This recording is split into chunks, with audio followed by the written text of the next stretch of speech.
Ang PLDT high-speed hitters ay haharap sa malaking hamon sa semis.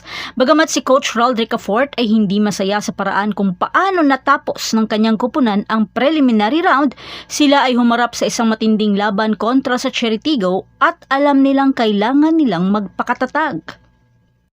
At totoo naman, sa kabila ng mahirap na laban, napagtagumpayan ng PLDT at ipinamalas ang kanilang pagiging matatag at determinasyon. Sila ay natalo sa isang set ngunit sila ay bumalik ng mas matibay.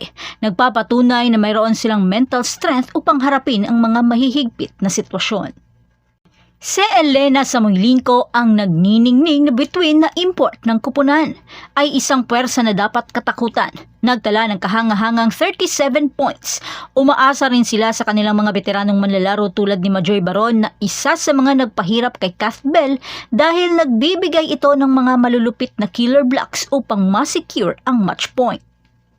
Ang tagumpay na ito ay nagtiyak ng pwesto sa PLDT sa semifinals, ngunit hindi pa tapos ang kanilang paglalakbay. Sila ay haharap sa isang matinding kalaban sa Akari na hindi pa natatalo at nagnanais na magpatuloy ang kanilang panalo.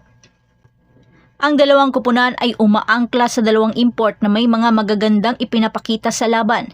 Si Samoylingco ay nasa pang-apat sa ranggo na may 220 points with 199 spikes, 14 blocks at 7 aces.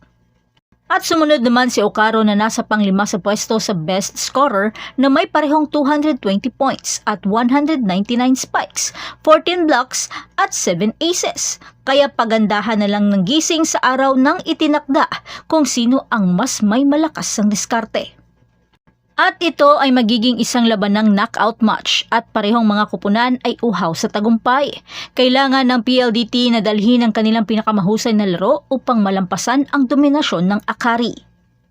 Ang Akari ay bagong kupunan sa PVL kumpara sa PLDT na namamayagpag na noon pa man sa PSL.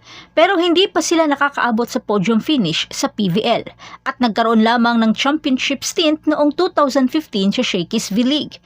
Pero ang kupunang Akari ay composed of young players habang ang PLDT ay halos mga veterano. Kaya hindi natin talaga masasabi kung paano tatakbo ang bakbakan dahil hindi pa naman namamansahan ng pagkatalo ang Akari. Kaya isa itong kaabang-abang na laban dahil ang dalawang kupunan, kung sino man na makakapasok sa final round ay magkakaroon ng kasaysayan sa unang pagkakataon. At yan ang lahat para sa ating update ngayon. Manatiling nakatutok para sa iba pang mga balita mula sa mundo ng Philippine Volleyball. Huwag kalimutan mag-like, mag-subscribe at i-spike ang notification bell para hindi ma-miss ang mga susunod na video. Hanggang sa muli, patuloy na mag-spike at mag-dig sa ating channel.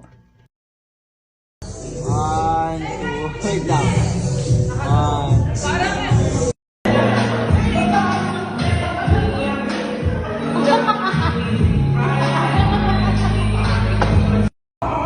Pag ikaw, hinandali mo! Sinasay-say ka na niya.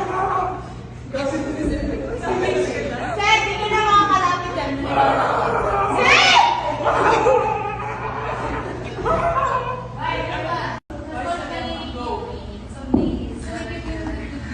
Taray. Kaya ba, Mi?